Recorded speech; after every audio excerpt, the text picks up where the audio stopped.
Welcome, everyone, and thank you for joining us for today's event hosted by the Foundation for Defense of Democracies, or FDD. I'm retired Lieutenant General Ed Cardone, a member of the Board of Advisors for FDD's Center on Military and Political Power.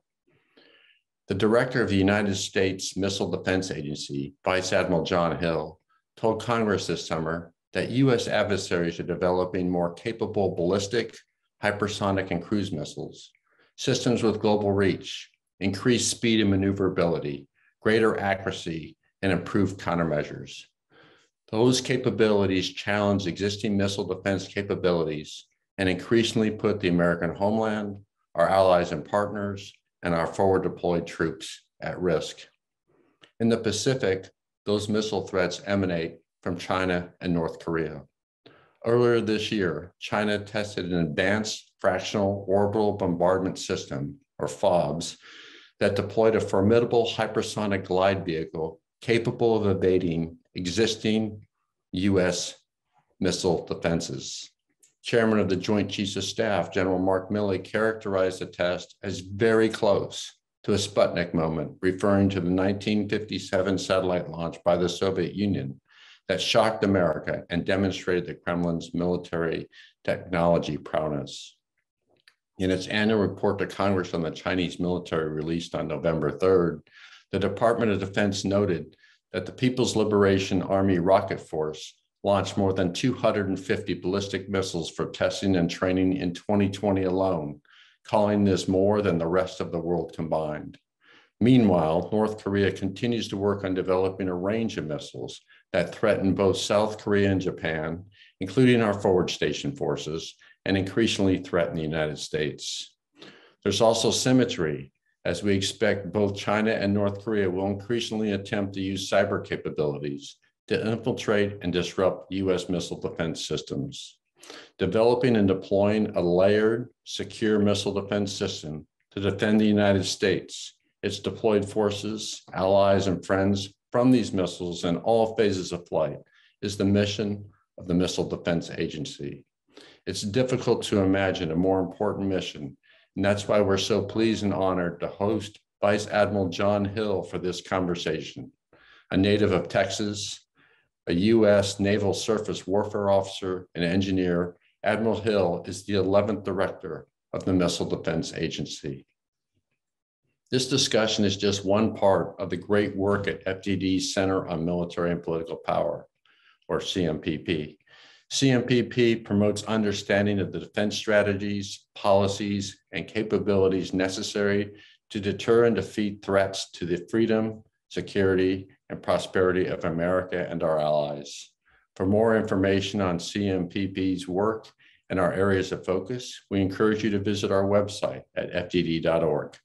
We also encourage you to follow us on Twitter at FDD. I'm now pleased to turn the floor over to my friend and colleague, Brad Bowman, Senior Director of FDD's Center on Military and Political Power. Brad served as a longtime Senate staffer, U.S. Army officer, and assistant professor at the United States Military Academy at West Point. Brad, over to you. Ed, thank you very much for that introduction. Vice Admiral John Hill, thank you as well for joining us for this conversation on the growing missile threat in the Pacific and American missile defense. I appreciate the opportunity to discuss this important topic with you. Great. Thanks for having me here today. I'm looking forward to the conversation. Thank you. Me too as well. I understand that you have a presentation, about a 15-minute or so presentation you'd like to present, so I'd welcome you to do that now if you like. Great. Absolutely. You can go ahead and bring up the charts, and I'll come through those, and then I'll look forward to the Q&A. Sounds good. Okay. So I see the charts. It's got the title on it, and if you can go ahead and turn the charts. Okay, so I like to start off by having a conversation with you about the threat. And this chart is something we created back when the Missile Defense Review of 2019 was released. It was one of those reports that had the kind of information that I needed for the public sphere that I did not have prior to that. And so the fact that it's publicly releasable it just makes it easier for me. So it includes the ranges. During that time frame, a lot of focus on the medium range and the intermediate range ballistic missiles, and certainly from a homeland perspective, the ICBM. So I always think it's important to kind of give folks a little sense of scale. And so we show it, launching out of the Northeast, heading out to the Southern Pacific there, just to kind of give you a sense of ranges. So when we say ICBMs, this is the kind of range that we're talking about. Now, one of the things we don't talk about typically is when you loft a trajectory or a standard trajectory for a ballistic, or when you do a depressed trajectory. When you depress the trajectory, now you have cranked that ballistic missile into a hypersonic missile. So I want to kind of clarify for folks that even though we're geared for ballistic missile defense primarily as a homeland defense organization, we have been dealing with the hypersonic endgame for a long time. And so that's why I include the speeds at the lower left-hand side of the chart, and then put it into what my mom would say: will you stop talking to me in Mach numbers or kilometers, and please tell me what it is in miles per hour. So you can kind of get a sense of what those speeds are just at a high level. And then off to the right in the upper area kind of shows you where the adversary systems are going. And it's really kind of a mix here of near peer and pacing threats and the rogue threats. The shame of it all is that technology is proliferating. And what we really focus our time on in the ballistic fight is what you see up in space. And that's countermeasures, and a fancy word for decoys. And so decoys and countermeasures really suck down your radar energy. So if you've got a radar on the ground looking at that scene, it's going to want to track everything.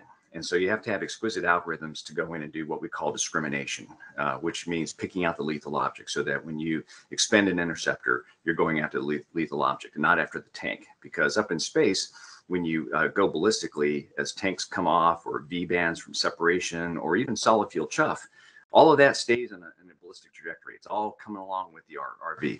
So it's kind of an interesting thing. Now, it's all different when you come back into the environment, dropping down into the atmosphere. And what we're seeing now is multiple RVs, right? Multiple independent reentry RVs. So think maneuver, depressed trajectories I already talked about, maneuvering reentry vehicles, and the hypersonic global maneuvering missile. And those can be released by cruise missiles, by aircraft. And kind of typically what you see in the center of the chart there is that classic hypersonic, the gold threat there, where it's ballistic initially and it comes back down, and then it's bleeding off energy and glide. But when it's doing that, it's doing lateral movements across the globe. And so this is the big challenge. And so I still believe that discrimination is a major challenge for us, always will be, because the ballistic threat will not go away. But as you get into these new, more high-end hypersonic maneuvering threats, it's really all about maneuver and speed. So high speed and maneuver is the challenge that we have in the Missile Defense Agency, and integrating our missile defense across the force today. And at the bottom, you just see some of the normal parading of gear just to keep you up at night. So next chart, please. So I want to pull a few things out of the press. I know we'll talk about this a little bit later, but hypersonic capability is not new. It's been around for a while, but it's being aggressively pursued, particularly by the pacing threat of China. Russia has deployed them already. The United States is working on hypersonic capabilities. So you're seeing a lot of reporting on that. And kind of going back to the prior chart, global maneuver becomes the issue. And I'll talk about how that affects the sensor architecture, how that has an impact on command and control, and what that means for the weapons that we've developed to counter these sorts of threats. So pretty tough world out there, lots of testing going on, lots of demonstrations. Next chart, please. So this is the overall mission statement of the agency, and you can kind of see it up in the top there. I always like to highlight the three main takeaways. One is a layered defense. And when I say layered, what that means is I want the adversary to deal with more than one layer of defense. Meaning if we can, on a hypersonic threat, take it off course during the glide phase and then hit it again in terminal, then we're in a much better place. We're protecting our sons and daughters who are out there deployed around the world if we have a layered capability. Our mission is to defend the United States. So that's the homeland. Our deployed forces, that tends to be what we call the regional. And I'll talk more about that later. Then our allies and friends. And we say all phases of flight. Typically, that's boost phase, ascent, mid-course, and terminal. And we can talk more about that as we go. But at the end of the day, it's pretty easy knowing what the mission is when you work for an organization called the Missile Defense Agency. You know what your mission is. And for us, it's about delivering capability as fast as we can, credible capability to the warfighters. Okay, next chart, please. This is an update to something we used to call the placemat. And I think I've had a little runtime on this one now. It's kind of a way to kind of look at the capabilities that we have against the different threats. You can think of life through three different views: homeland defense, which we call battle one, regional defense, battle two, and then self-defense. What we do from an agency perspective, and you can kind of see it by just the assets vertically there, very focused in on Homeland Defense against the rogue nations, right? So North Korea and Iran is what you see. The sensor architecture is geared towards that. Ballistic missiles, because that's a terror weapon.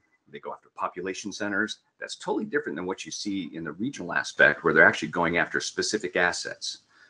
If you're talking about cruise missiles, now you're going after critical infrastructure and those sorts of things. So the regional defense tends to be more very service oriented. And when you get into self-defense, which is where the Missile Defense Agency doesn't necessarily do a lot in the self-defense area, that's really left up to the services.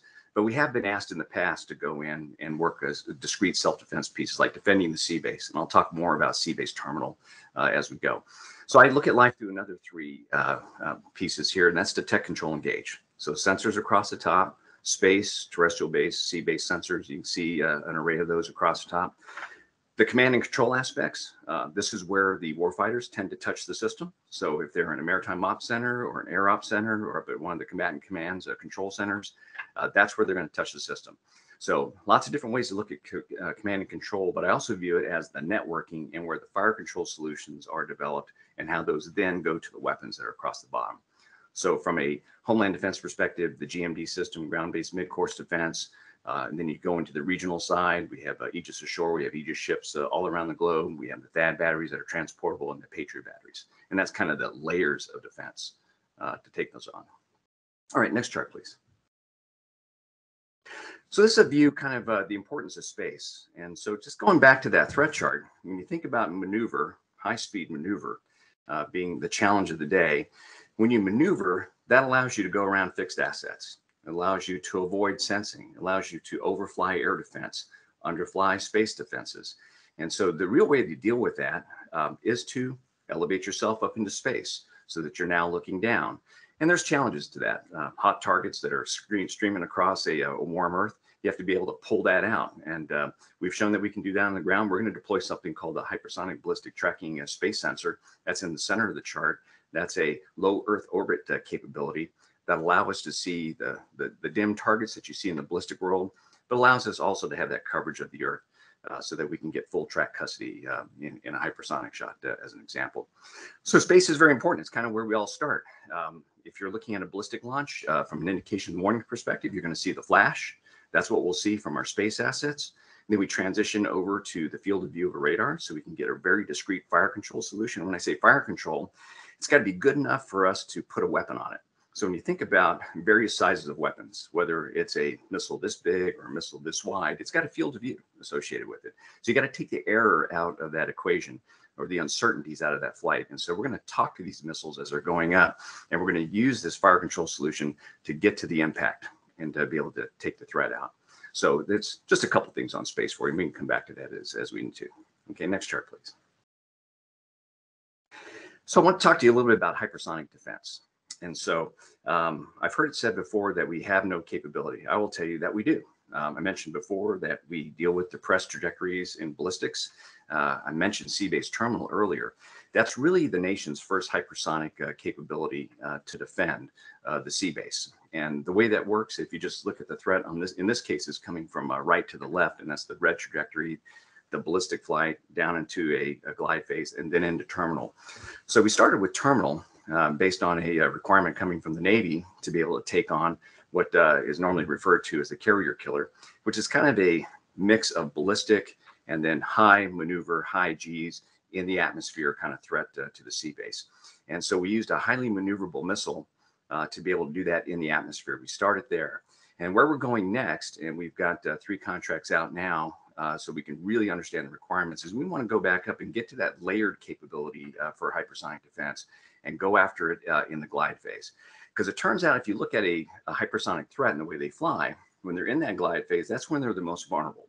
So if you knock them off course or you do something to disturb that glide phase, less of a chance that you're going to have to deal with the precision within the atmosphere when it comes back down. In fact, if you kill it there, even better. If you disturb it, that's great. But that gives you that first look. And so we think we can get there pretty quickly, which is why we brought 3 companies on board to make sure we've got our requirements right. But we're going to leverage something called engage on remote in the Aegis fleet that's been proven. We have closed the fire control loop and engaged using space sensors already. We use land-based sensors all the time, and of course sea-based sensors. So in the meantime, while we're waiting to proliferate space, we can leverage the sensors that we do have. If it's an uprange ship, it happens to be in the right place, gets a track, it can pass that information back to the shooting ship. And that's really the concept here. In the future, as we get the hypersonic and ballistic tracking space sensor deployed, along with other space assets, pipe that information through C2BMC, get it down to the ship, and the ship can prosecute that engagement and hopefully get a glide face shot and a terminal shot. And that's really the concept behind the layered defense for hypersonics. Next chart, please. So it takes me right back to the mission, and that kind of wraps up my charts. And I know I went a little bit faster, but we can take our time in Q&A. Okay, great. All right. Well, Admiral, thank you so much for that. That's was I think a very helpful overview, especially for viewers that some of this missile defense may be new to them. So that I thought that was very well done. Thank you for that. Perhaps I can start with the where you started, and that is just with threat, right? Because that's obviously determining what kind of missile defenses we want to build. As General Cardone said in his introduction, we now know, the general public know that China conducted a very concerning test this summer. I'm not putting words in your mouth or anyone else's mouth, but according to public reporting and some comments by Pentagon leaders, it was I'm trying to avoid wonky terms here, but here's one: fractional orbital bombardment system, or FOBS. Essentially, as you'll know better than me, that means a hypersonic glide vehicle was put into orbit. The word fractional comes from whether it was a complete orbit or partial orbit. It then deorbited and apparently glided with high-speed maneuvering toward a simulated target. I heard one expert describe it basically. Think of enemy space shuttle with a nuclear weapon on it, no landing gear, coming in really fast. I'm sure that's a huge oversimplification, but maybe one way for viewers to think of it. Admiral Hill, I won't ask you to describe what happened beyond what other leaders have already said, but do we as Americans have anything currently that could deal with a threat of that nature? So it kind of depends on how you want to take on that threat, right? So if you break down the problem, and you kind of described it really well, and I'll just kind of break it down a little bit, right? So initially it's ballistic, right? It's heading up into space. And if you read some of the other work that's out in the white press, is that it was a space vehicle. Well, all right, so we track the launching of space vehicles all the time. So our ability to capture and maintain a track in the ballistic phase, we know how to do that. And if we have the assets placed correctly, we could engage in the ballistic phase of something like that, right? Now, as you come around the globe, as you described in the fractional orbit, now you're kind of in a different arena, right? You're kind of passing through lots of different sensor architectures. And, so we're not at that point now to where I can really talk about that on this network today. But when it comes back down into the atmosphere, now we're having the same conversation I had a little bit earlier when I was describing a typical hypersonic flight. Rather than the ballistic and then going to the glide, this is dropping out of space into the atmosphere. It's now in glide and it's now going terminal, right? So that starts to look a lot like what I was describing earlier. And if you have your assets placed in the right place and you're able to get a track as it comes down from space, and if you get a track in glide, and if you can engage in glide, great. And then today, if you have a sea-based terminal ship in the area, then you can have the ability to engage there if we know where the terminal point is. But in these tests, a lot of times they're not necessarily operational or geographically set up to represent that. But that's how we could break the problem down today in the near term, and how we can. And it's really informing where we're going with future development. No, thank you for that. And I really appreciate the nuance you brought to that. For viewers, a term that you kept using, Admiral, was track. And to track, right, and correct me if I get this wrong, is you got to be able to see it throughout. And if you have periods where you don't see it, and you have a maneuvering vehicle, right, it could have maneuvered in unexpected ways, and that becomes a problem. Do I have that about right? You have that about right, and that is the challenge of air defense and ballistic missile defense, cruise missile defense. So when I say track custody, my preference is to have it at launch all the way through demise, right? That's what we want. Don't always get that, right?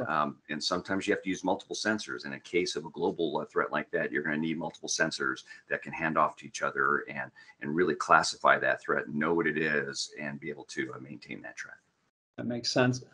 So for viewers at risk of seriously oversimplifying, and you know this, you live it every day, Admiral, but the combatant commands, right? You know, the U.S. divides the world up into combatant commands, areas of responsibility. They report, you know, hey, here are things we're concerned about. Here's what we need to do to accomplish our missions. That comes into the Pentagon. Decisions are made, and then they look to you to develop and field those capabilities, right? I mean, that's kind of it in a nutshell.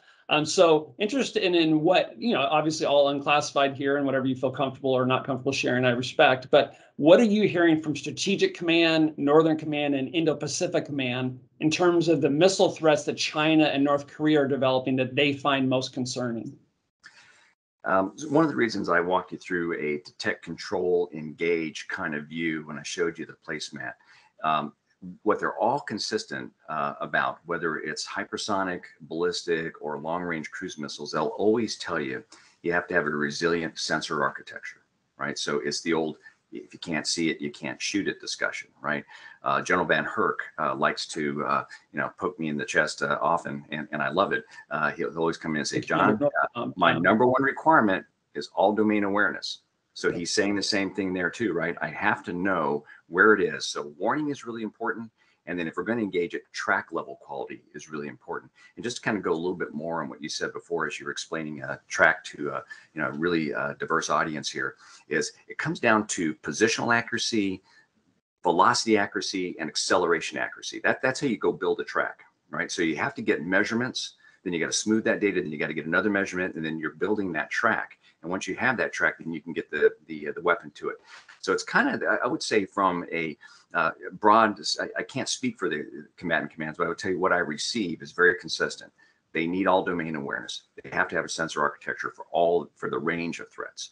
Then they need to have command and control that they can trust, and networking and fire control capability. And then they need a mix of weapons to deal with them, right?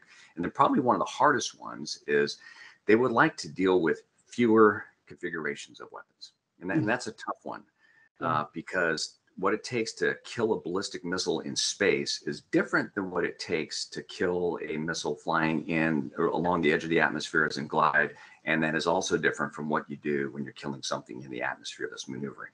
And, you know, it would probably be too costly to try to build a one-size-fits-all weapon, which is why we have so many different pieces of that. So they're very consistent, all domain awareness, command and control, and then you know, different weapons options, and that's hard kill and soft kill, by the way. So there's a mix of those things. Right. And so when we're talking about a missile, whatever type it is, you know, going from launch to hopefully demise before it hits its target, an adversary missile, you start to appreciate how important space is to that. It gives us that additional visibility that some terrestrial or ground-based radars may not give us. I noticed, Admiral, on slide 6, you showed, you kind of gave us a helpful overview of kind of that space sensor picture. And I couldn't help but noticing a lot of them on there said, quote unquote, future or demo. In other words, we don't have those yet. They're not on orbit. As much as we'd like to have them in place, they're not. And one of those you explicitly mentioned, HBTSS, Hypersonic and Ballistic Tracking Space Sensor. For the audience, Admiral, what is that? Why do we need it? And then from me, you know, where is the program now? What are some upcoming milestones, decision points, and challenges that you see there? Yeah, thank you. So first of all, let me just say I hate acronyms. Drives me nuts. That's because I get a doozy. It's a long one, but yeah, you got to do it. Yeah, I get graded at home all the time. My wife and my daughters my like wife makes fun of me when I use acronyms, so I try to avoid them. I can't, but we're going to have a few of them in this presentation. Oh well. Yeah, but in this particular case, though, we wanted to make sure that we touched on every aspect of what we're trying to do as we go to demo in 23. So we started off with 9 different companies. We necked down to 4, and now we're down to 2. And we're going to put up 2 interoperable birds in the LEO. And what we're really trying to do is go after that high orbit. So a lower orbit than some of the others that we have further out. You bet. And you can Google different orbitologies if you want to know. 1,000 kilometers is P-LEO, proliferated LEO, and if you can go up to GEO and HEO. Because I don't like to do the math in public. But we wanted to go after the driving threat, which we believe is the hypersonic threat. So when we started this back in 2013, we saw this threat coming. So hypersonic, first piece of that. Ballistic missile. Well, it turns out that as the adversaries continue to improve their ballistic capability, which I used to call kind of the poor man terror weapon, right? Because you just launch them up. It's like throwing a football. It's going to go ballistic. It's very predictable. You know where it's going to go. So that's a pretty straightforward weapon to use. And it's a great terror weapon because you don't really care about accuracy in general, right? But what they're doing now is they're doing extensions in space. They have a maneuvering atmospheric vehicle on the end game of that. But if you ignore all that, the other thing they're doing is they're changing the propulsion types that they use in these upper stages. So as they come through boosts where they're really bright and hot, where we can see them and we can track them, when they get into that second, third stage with the type of propulsion they're using, and just sort of think about taking aluminum out to where you're not burning as hot is just one example of what you could do in your propulsion stack. They're very dim, so they're very hard to see from space at that point. But if you have the right sort of sensitivity, and it's not new science, by the way, then you can now see those. And so we don't want to lose them. Right back to your point earlier, Brad, is you have to have custody from launch all the way to the demise. Well, we can't demise this thing if we lose sight of it. And so we're taking on the maneuvering threat globally by having a proliferated low Earth orbit constellation. And then we take on this dim target on the boost side with the sensitivity. And then we need the sensitivity to extract the hypersonic tracks. They're hot off of the warm Earth. And so that's some exquisite algorithm work, which we've proven on the ground. And now we're going to take it to space and do a demo on it. No, that's a really helpful. No, it does. Very good. No, thank you for that. And, every now and then I get questions, obviously don't know as much as you do about these. I get questions about, the X or Y country just tested this exotic new weapon. And my response is, we don't need to match them for every exotic new weapon, but what we need to do is to have a sensing and improved sensing capability.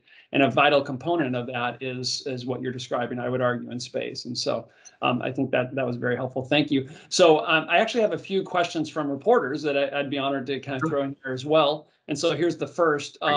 The growing missile defense footprint in space brings up a question from Teresa Hitchens from Breaking Defense.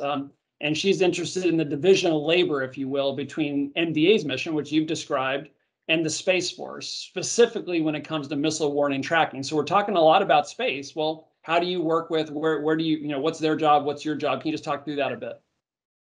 Sure. Hey, that's a great question. Thank you. So when I mentioned HBTSS, I view that, and I called it a demo program. And again, back to the acronym, right? Space sensor, right? So what we're focused in is on that missile defense capability that we need in space, right? To go after hypersonics and ballistics. That has to be coordinated with the Space Force, particularly with the architecture, and then close coordination with the Space Development Agency. And so if you kind of put HBTSS as we know it today, and let's say we get those first two in orbit, and then we want to take advantage of SDA's transport layer. So as we move data between satellites and down to ground stations for processing, or if we process in space and then move that down, that's the problem that I don't want to go solve. I also don't want to do constellation management. I want the Space Force to go do that. And so we are heavily connected between Space Force, SDA, and MDA to execute that broader mission.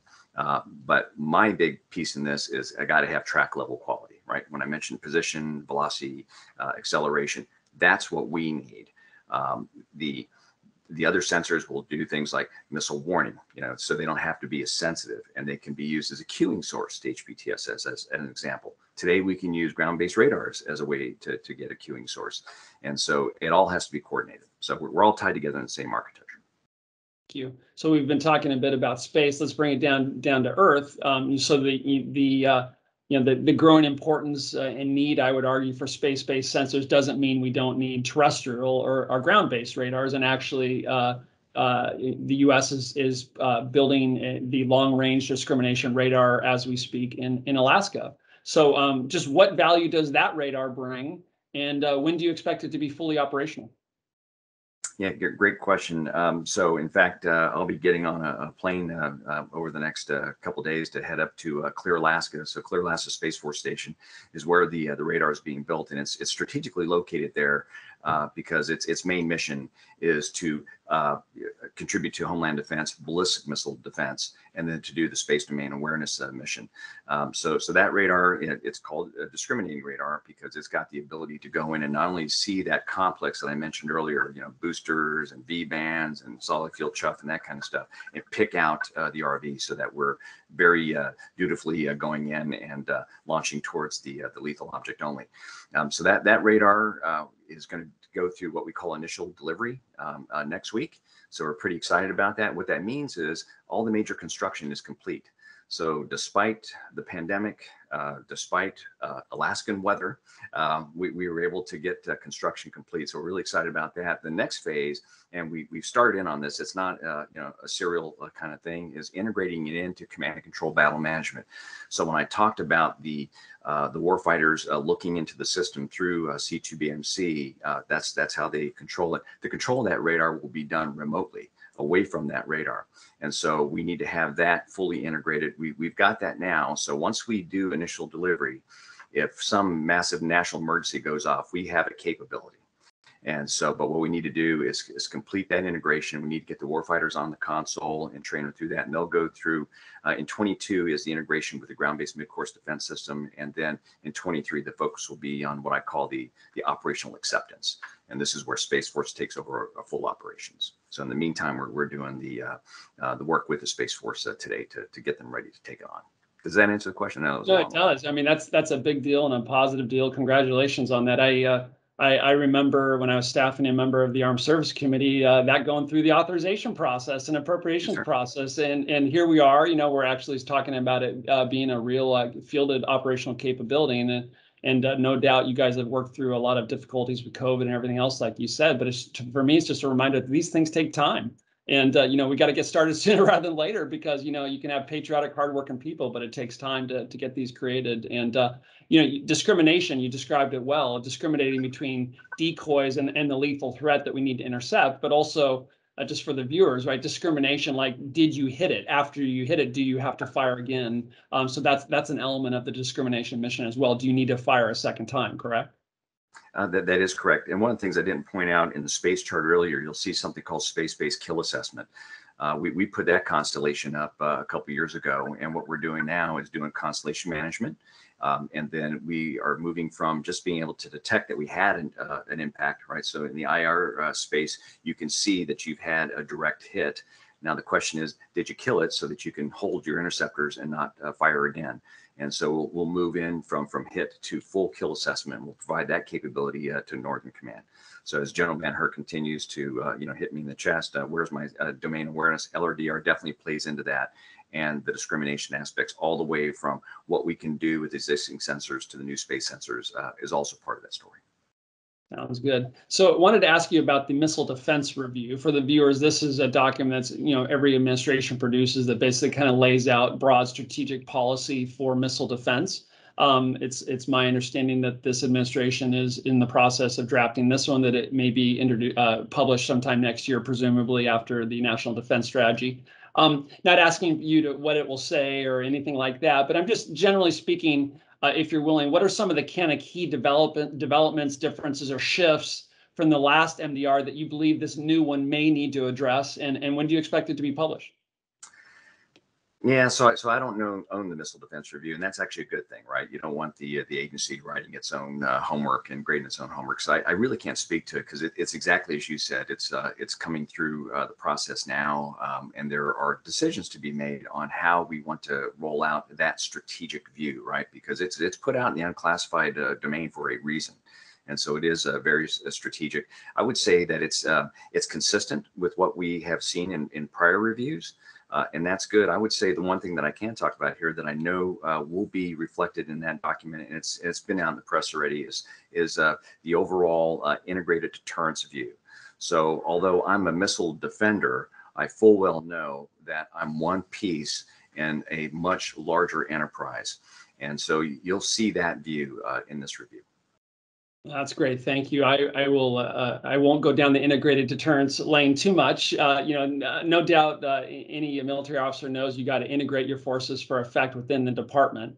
When we're talking about integrated deterrence across the U.S. government, then that becomes another question. Certainly, we need effective diplomacy and development, but we also need effective DoD, and we need our DoD to have sufficient resources to do that. I won't ask you to respond to that, but that little editorial comment there for me. All right, so now let's move to Homeland Missile Defense and then Regional Missile Defense. You kind of laid out those two categories. We'd love to just drill down real quickly on each of those. In terms of Homeland Missile Defense, defending our homeland against attack, You described kind of currently what we have. What would you say is your top one or two priorities for improving our current homeland missile defenses? Yeah, I think the Homeland Defense is in a really great place today with sensors like LRDR, the upgrades that we've done to the early warning radars. These don't get as much attention as they should, but in rock solid coordination with the Department of the Air Force and specifically the Space Force today, we have gone in and digitized the back ends of these radars. So you may look at one of the early warning radars and say, oh, that was built back in the 50s or the 60s. But I will tell you, under the hood, those are very, very capable sensors, and they are going to contribute to the all-domain awareness that Northern Command needs to protect the homeland. So very excited about where we're going with the overall sensing capability. Now, we can also leverage the capability that we have for Homeland Defense for space domain awareness. And so I kind of view that as a rising mission within the agency. And the reason I say that is it's pretty easy to incorporate those requirements into a sensor like long-range discrimination radar up in Alaska. And you can do that in our forward deployed TPY-2 radars, which we have done. And you can also do that on Aegis ships, which we have done and are testing out, and will declare that capability as soon. Because we generally calibrate our radars by tracking satellites, as an example. So to me, I think Homeland from a sensor perspective is in a really great place. And then the administration came in and gave us permission to award 2 contracts for the next generation Interceptor.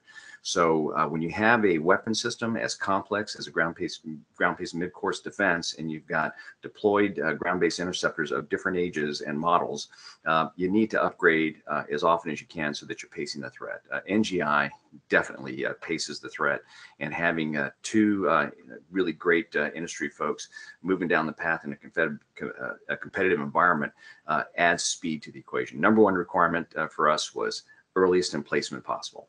So having 2 horses running down the track, we're going to see speed, and I'm pretty excited about that because we're seeing it already, even though we're very early in the development. And as some viewers may not know, that's not always the case, right? Sometimes you'll give the contract to one company, and because they're particularly good at what you want them to do. But like you just described well, by having 2 competing, right? If the goal is urgent deployment, then that's a way to kind of hopefully move things along. So that makes sense to me. Yeah, so it's not just urgent deployment, but it's also just, since we talked about the threat earlier and how it's evolving and becoming more and more complex, we're going to require a lot out of and we do require a lot out of the next generation interceptors. So you want high-end companies going after it, and you want to burn down the risk. So it's really, for me as a technical geek, it's less about time. It's more about, do I have a fallback position? Can I manage the risk in something that's this important for the country? This is the no-fail mission of defense, defending the homeland. So NGI is very important, and we've got a lot of support for it. No, sometimes redundancy is a good thing when you're talking about a particularly important mission. There may be. What 1 or 2 things would you say that the NGI would provide that we don't currently have? What are the new capabilities it would bring that you're most excited about? I'm excited about its ability to take on, and I can't unfortunately get on this network say a lot about it, but what we have seen from the rogue nations and what we're seeing proliferate are what I mentioned on that threat chart earlier. Right. So when you got multiple maneuvering warheads and you've got other kind of capabilities coming at us, we have to take that on. And so that's really what I'm excited about, and what separates this capability from what we have in the ground today. It's really geared towards the future. And we have some really great, we've done a lot of great work with the intelligence community, a lot of great work with our combatant commands who set the requirements for us. And we're on a good path there. So Homeland Defense, rock solid, space-based kill assessment tied to that. Yeah, I'm very excited about where we are with that. Excellent. One last question on Homeland Defense. In November 2020, working with the Navy, MDA conducted, as you know well, a flight test Aegis Weapon System 44, where you launched an SM-3 Block 2A interceptor from the USS John Finn, and successfully intercepted a simple rogue state threat representative ICBM target. So not really what that missile, right, correct me if I'm wrong, was designed for, but it's a capability that it apparently has. It raises this question. What role do you see going forward for the SM-3 Block 2A interceptor in terms of homeland missile defense? Yeah, it's a great policy question. So I can't really get to it. What I will tell you, I want to give you a little bit more about FTM-44, just because it is pretty exciting for me. First of all, that was a new construction destroyer. So when you look about if you look at the partnerships between the Missile Defense Agency and, in this case, the United States Navy, We're talking about a ship that just came off the blocks a couple years ago. So brand spanking new ship, and they're doing ballistic missile defense, integrated air missile defense, coming off the blocks. They're building that in stride in new construction in the DG-51 program. We've also upgraded the oldest of the ships, so the mighty John Paul Jones and the Arleigh Burke, and I was just on USS Barry recently. You know, same capability on the older ships, and so it's really impressive. So the fact that we had a new construction ship out on the range, who had been out there during our most recent GMD test, so that she could go out and track, was part of the risk reduction. Can she actually see and track this inbound ICBM? The answer was yes. And then we got her in the shooting position, and the ship does what they always do: is they maneuver to get the best shot that they can. And so it was really just fantastic. Building that target during COVID-19 pandemic in a country like the Republic of the Marshall Islands, that took a lot of coordination and hard work. And I tell you, the range management we had, the Coast Guard out there clearing, fishing boats out of the way, the U.S. Army making sure that the target was maintained during the pandemic.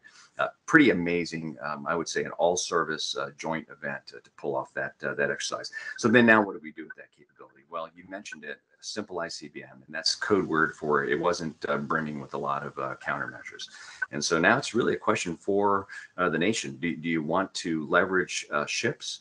Do you want to leverage that sort of capability for Homeland Defense? And right now, we've kind of put that in the parking lot. We're going to continue to improve the system for its regional capabilities, which are critically important. It's the Navy's a maneuver force, so we want them out there forward, taking the fight forward away from the nation.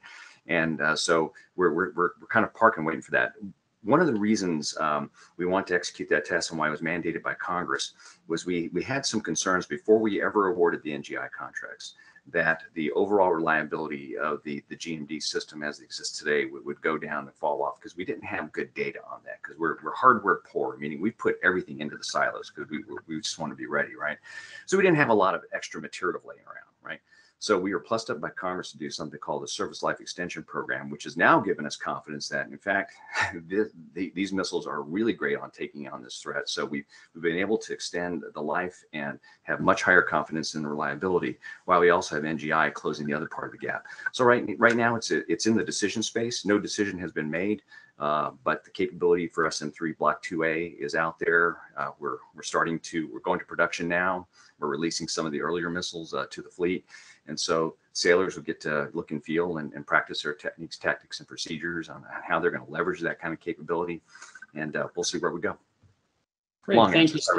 No, it's a helpful answer. So we've talked about Homeland Defense. Let's shift, with your permission, to regional defense. And just to remind the viewers, we're talking about missile threats to our forward deployed forces, our allies and partners. And in that context, Admiral, if you wouldn't mind, could you give us a quick update on where we're at with the Glide Phase Interceptor program? Why do we need it, and where are we at with that program? Yeah, I showed you a little concept chart earlier where we've got defense of the sea base against those sorts of really tough maneuvering threats, high speed with sea-based terminal.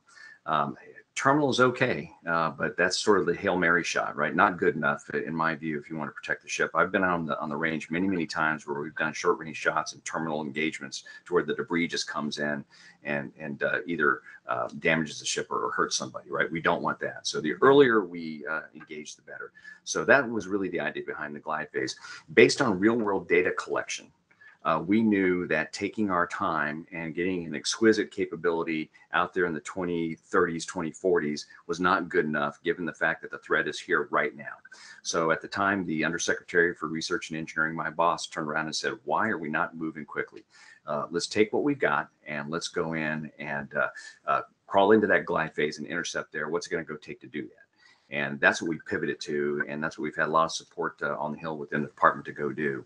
And so the glide phase interceptor is that intercept in the glide phase before it comes back into the atmosphere and does the heavy maneuver engagement on a critical asset or ship or something like that. Does that make sense? Are you happy with where that program is in terms of progress and timeline? Do you have any concerns in terms of timeline? Or are you happy? We're going to know more over the course of the next few months. So like any new engagement space, when you get it, I mentioned that we're right along the edge of the atmosphere, right? 700 kilometers, 800 kilometers up. That's just different. right? We're not really engaging there today. So you're going to require, maybe different materials on the seeker. You're going to require, either a kick stage or some sort of propulsion upgrade. We went out to industry and said, how would you take this problem on? And we got back lots of different answers, right? So part of our strategy right now is to fund industry to further refine their concepts so that we can get a firm requirement. I have a warfighter requirement sitting on the shelf to go do this. Now I need to set the right technical requirements so that we can then move forward with an acquisition strategy that gets us to delivery quicker. Thank you. When we talk about regional missile defense in the Indo-Pacific, a topic that regularly comes up, which has been a research and publication interest of mine, and it is Guam.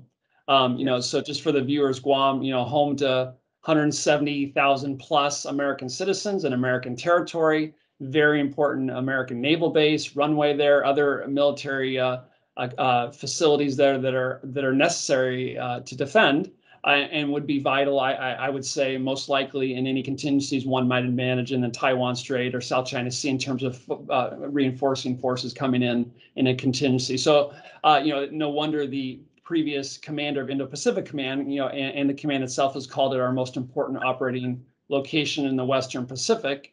And so that brings up a question, if I may, Admiral, from Jen Judson at Defense News. She'd like to know what has been decided within the administration in terms of the strategy or missile defense architecture for Guam.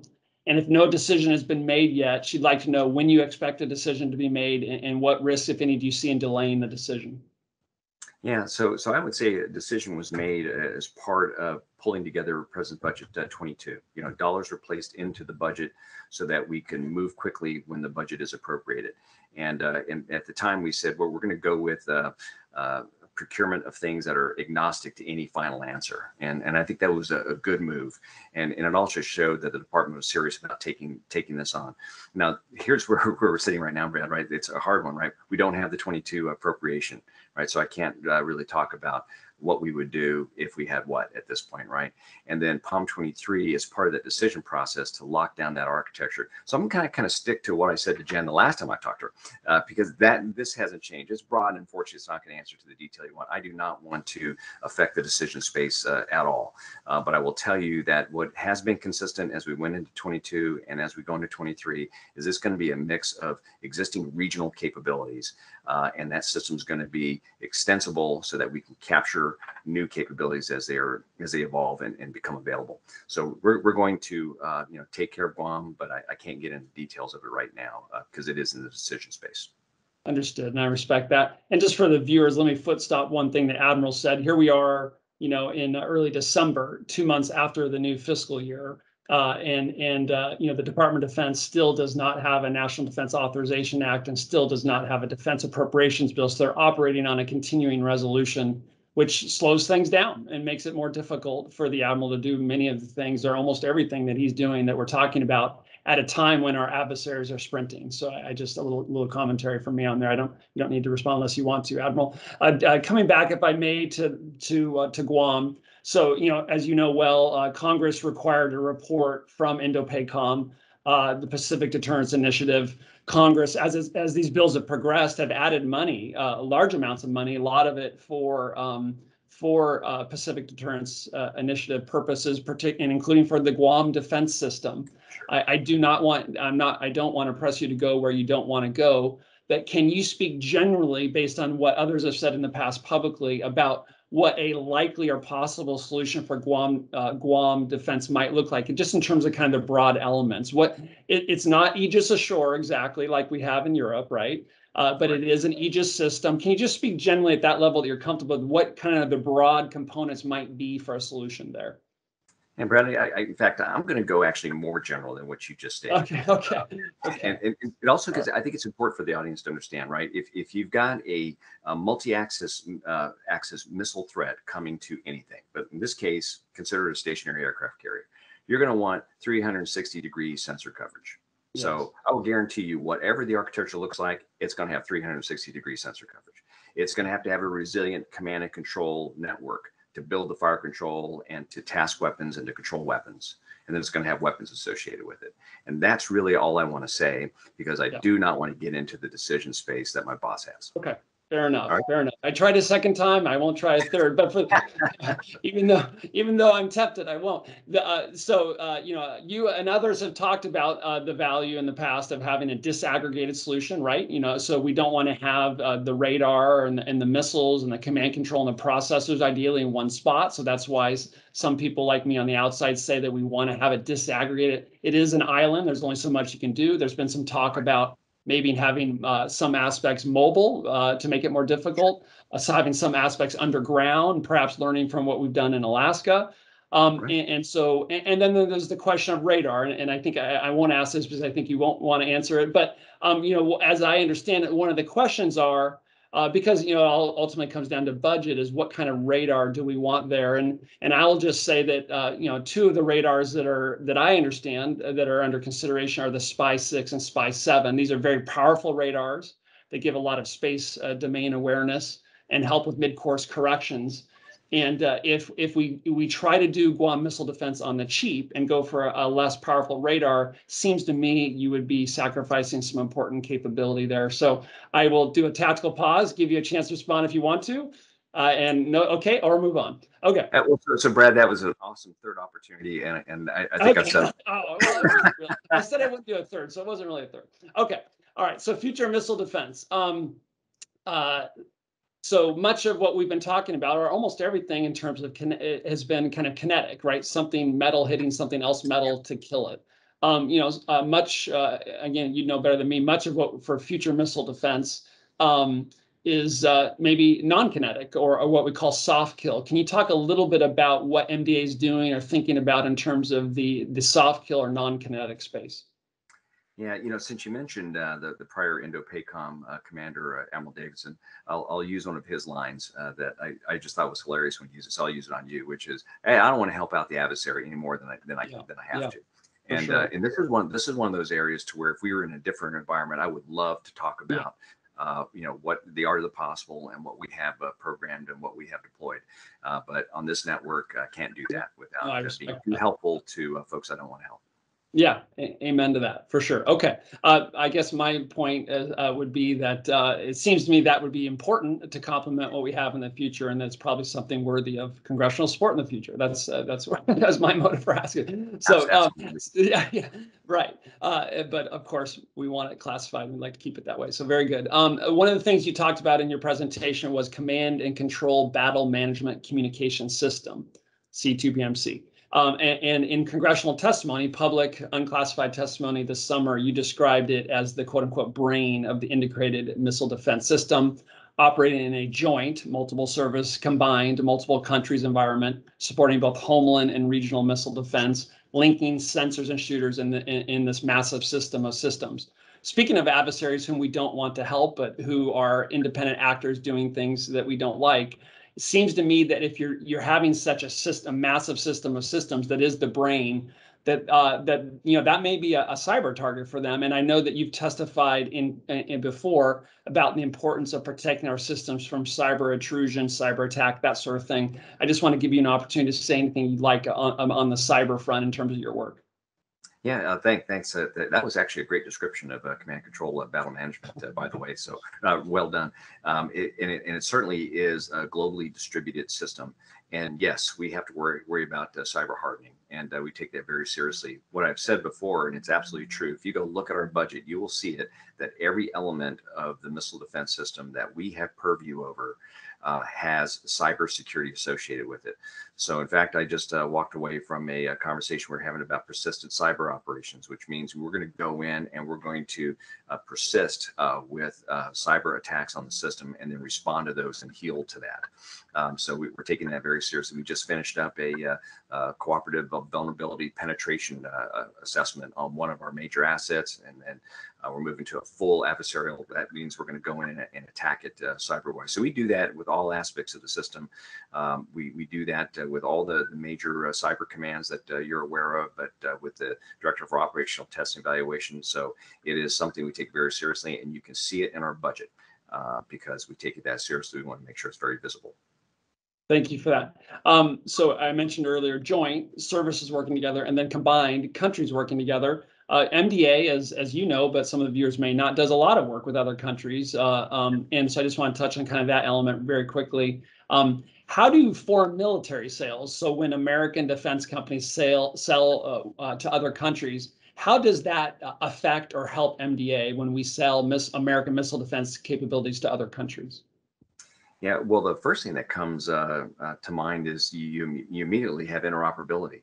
Yeah. So if you have similar or the same systems, you're interoperating. And so since we're kind of focused on the Pacific today, great partnership with Japan. They have an Aegis fleet.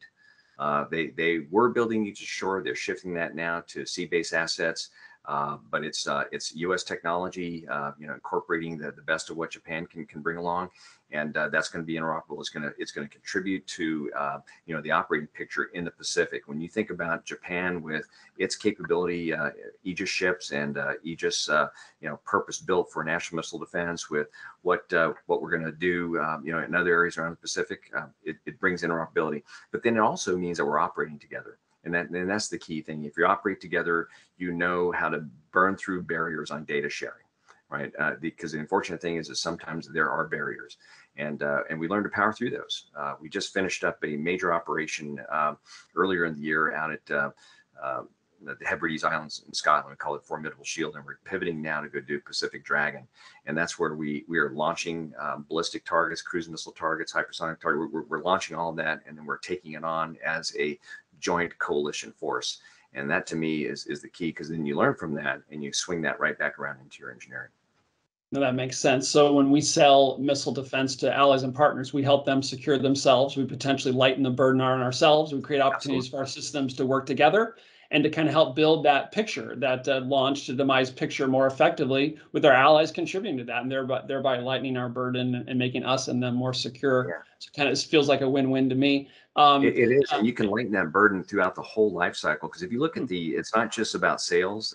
We'll go work architectures together. We'll go do studies together. We'll go cooperatively develop it, like the SM-3 Block 2A. That's a Japan-U.S. built missile. And you talk about burden sharing. Now you've dropped the costs on both sides, and you can get a much higher capacity in that capability by having that kind of cooperation. And that's a key point. Some people focus on, X or Y company making this. I personally don't really care about that. I care about the fact that we're maintaining a healthy and vibrant defense innovation and industrial base that makes stuff cheaper for the taxpayer, right? And also makes our systems more advanced. So just that's why I, for my humble foxholes, are generally speaking a big fan of these sorts of things. Speaking of that, you mentioned Japan and how they have Aegis. If we had some sort of Aegis type system deployed on some unnamed island in the Indo-Pacific that involved Aegis, could one get to a point where you're integrating that Aegis type system with Japan and Australia, and you're really starting going from just, hey, we're going to protect this one particular island, to a much broader defense? Is that something in the realm of possible, because the Japanese and maybe the Australians will be operating Aegis systems? Yeah, we actually do that today, right? So you already mentioned Australia as an Aegis country, Japan, South Korea, and so yes, as we continue to build out in that region, yes, they're interoperability. C2BMC plays a major role in that, because that's how we tie them together and move data back and forth, and take things from space and from other sensors and get it to those engagement capabilities. And as you know well, as a naval officer, this Aegis system has a defensive component and also has an offensive component. So just for the viewers, right, you can imagine an Aegis type system on Guam being integrated with Japan and Australia in a way that not only creates a broader, more effective defense, but also a strike capability as well that would be useful for deterrence. So, Admiral, moving on to missile defense, just kind of at a level that I think is important, and if you're not comfortable answering any of this, respected, but I wanted to ask. Some who oppose U.S. missile defense spending or investments argue that American missile defenses simply force the Chinese or Russians to develop more advanced striking capabilities for fear of our missile defense capabilities. How would you? I know you've seen that argument. I'm sure you've heard it through the years. I'm giving you a chance now to respond to that. How would you respond to that argument? I'm not a policy guy. I'm really a technical guy, Brad. But I will tell you that I guess I'll go back to what my my old football coach used to say, right? You got to have great defense if you're going to have a great offense. They're complementary. And so we mentioned integrated deterrence earlier. Defense is an important part of the equation. You're not going to go inside the second island chain without a strong defense. Exactly. And I won't ask you to comment. I'll just say, if we're going to deploy, you use the term our sons and daughters, husband, wives, loved ones into harm's way, right? We want to give them the best means to accomplish their mission and be safe and come home. And missile defense is a huge part of that, not to mention deterrence by denial and so forth, right, which we'll save for another day. So some argue that American missile defense is destabilizing, and the Kremlin, I've noticed, likes to make a big deal about American missile defenses that they know they can easily overwhelm and defeat, but nonetheless they make a very big deal about it. Here's my question: don't the Russians have more Homeland missile defense interceptors than we do? Isn't that true? Brad, I honestly don't know. That's a great question for the intel community. I have, out of curiosity, have asked the question before, but it's, I'm not an expert in that area. It's pretty dynamic. So yeah, fair enough. For viewers, the answer is yes. They have more. They have more Homeland missile defense interceptors than the United States does. Thanks, Brad. I didn't know that.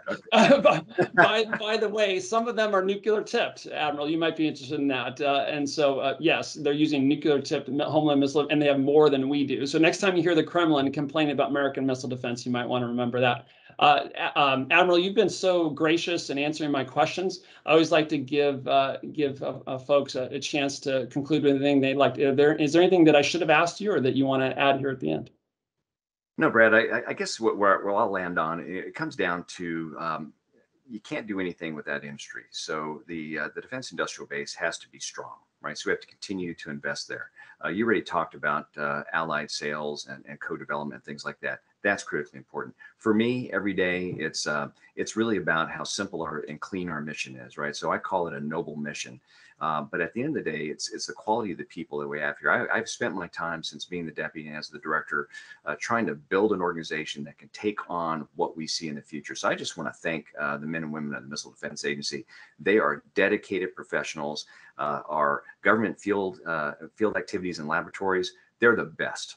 And so, you can read the papers and walk away and think that the United States isn't ready to take this on. I will tell you, I have a team that can take this on, and we are doing that now. And I thank you for the time today. No, thank you. And as someone who's watched the MDA from the outside for many, many years, both where I'm currently at in a think tank and also on Capitol Hill, I completely concur with what you said, and please extend our thanks to them. Thank you personally for your decades of service to our country. Sometimes we say thanks for keeping us safe. You're literally keeping us safe. So thank you for that. Your success is our success. Thank you very much for your time. For our audience, this concludes our discussion. Thanks for watching. For more on FDD and our Center on Military and Political Power, please visit us at fdd.org. Thank you very much.